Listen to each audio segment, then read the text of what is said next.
સ્થાનિક સ્વરાજ્યની એક નાની ચૂંટણી છે, પરંતુ આ સોનિયા ગાંધીના સરખા નામથી ઉમેદવાર ઉતારવાને કારણે આ ઉમેદવારની ચર્ચા આખા દેશની અંદર થઈ રહી છે।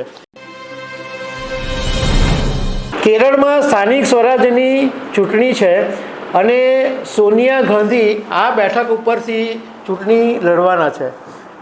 એક મિનિટ થોભી જજો, સોનિયા ગાંધી એટલે કોંગ્રેસ નેતા નહીં, પરંતુ ભાજપે એમના જેવા સરખા નામના એક ઉમેદવારને ઊભા રાખ્યા છે। એટલે સ્થાનિક સ્વરાજ્યની એક નાની ચૂંટણી છે, પરંતુ આ સોનિયા ગાંધીના સરખા નામથી ઉમેદવાર ઉતારવાને કારણે આ ઉમેદવારની ચર્ચા આખા દેશની અંદર થઈ રહી છે। તો આના વિશે હું તમારી સાથે વાત કરીશ। મારું નામ રાજેશ શાહ છે અને તમે જોઈ રહ્યા છો ગુજરાતના સૌથી મોટા ડિજિટલ ન્યૂઝ પ્લેટફોર્મ ખબરછે.com। કેરળના મુન્નારની અંદર એક સ્થાનિક સ્વરાજ્યની ચૂંટણી 9 ડિસેમ્બર અને 11 ડિસેમ્બરે મતદાન છે અને ભારતીય જનતા પાર્ટીએ એક મહિલા છે કે જેનું નામ સોનિયા ગાંધી છે। એમને આ સોનિયા ગાંધી નામ હોવાને કારણે આ મહિલાને ટિકિટ આપવામાં આવી છે અને આ મહિલા 34 વર્ષના છે અને નલ્લા થન્ની કરીને વિસ્તાર છે, ત્યાંના 16 નંબરના વોર્ડમાં પંચાયતની ચૂંટણી લડી રહ્યા છે। હવે આ સોનિયા ગાંધી કોંગ્રેસના પૂર્વ અધ્યક્ષ છે, કોંગ્રેસ નેતા છે અને સોનિયા ગાંધીનું નામ આખા દેશમાં જાણીતું છે। એટલે સોનિયા ગાંધીનું નામ ભારતીય જનતા પાર્ટીએ જાણી જોઈને સોનિયા ગાંધી નામની મહિલા શોધીને એને ટિકિટ આપી, એને કારણે આ મહિલા ચર્ચામાં આવી ગઈ છે। હવે આની અંદર વિગત એવી છે કે સોનિયા ગાંધીના જે પિતા છે એ એકદમ કટ્ટર કોંગ્રેસી હતા અને સોનિયા ગાંધીથી એટલા બધા પ્રભાવિત હતા। જ્યારે સોનિયા ગાંધી કોંગ્રેસના અધ્યક્ષ હતા ત્યારે સોનિયા ગાંધીને આમ એનાથી એકદમ અભિભૂત હતા અને એમના ઘરે જ્યારે દીકરીનો જન્મ થયો ત્યારે એમણે સોનિયા ગાંધીથી પ્રભાવિત થઈને પોતાની દીકરીનું નામ સોનિયા રાખેલું હતું। આજની તારીખે પણ આ સોનિયા ગાંધીનો જે પરિવાર છે એ કટ્ટર કોંગ્રેસી છે, બધા જ હજુ પણ કોંગ્રેસની વિચારધારા સાથે સંકળાયેલા છે।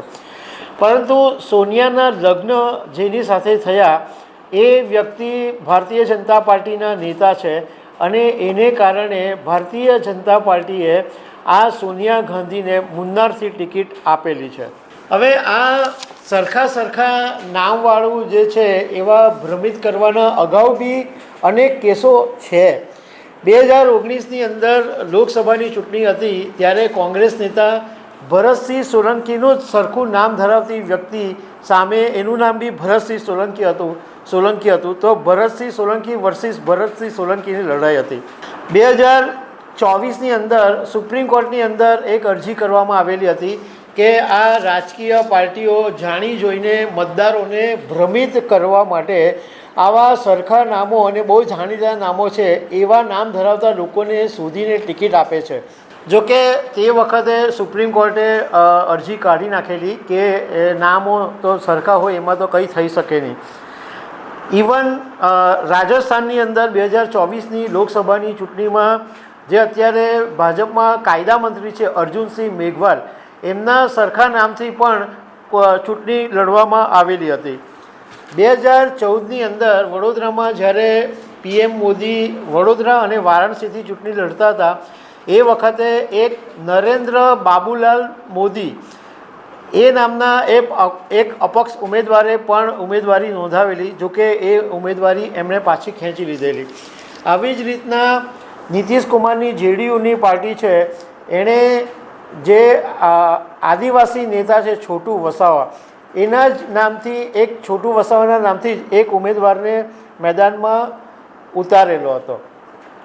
અહીંયા ઘડી એક વાત કહેવાનું મન થાય છે કે સોક્રેટિસે એવું કીધેલું હતું કે what is there in a name, એટલે નામમાં શું રાખ્યું છે। પરંતુ આ રાજકારણીઓ માટે નામ બહુ જરૂરી છે, કારણ કે આ નામનો આવી રીતના ઉપયોગ કરે છે। જેવી રીતના આ કેરળની અંદર સોનિયા ગાંધીનું નામ શોધી લાવ્યા, ભલે એમને ખબર છે કે કદાચ બહુ મોટો ફરક તો નહીં પડે, પરંતુ આ ઉમેદવાર ચર્ચામાં ચોક્કસ આવી જશે। તો દર્શક મિત્રો, આવી અનેક વાતો સાથે અમે તમને મળતા રહીશું। Thank you very much.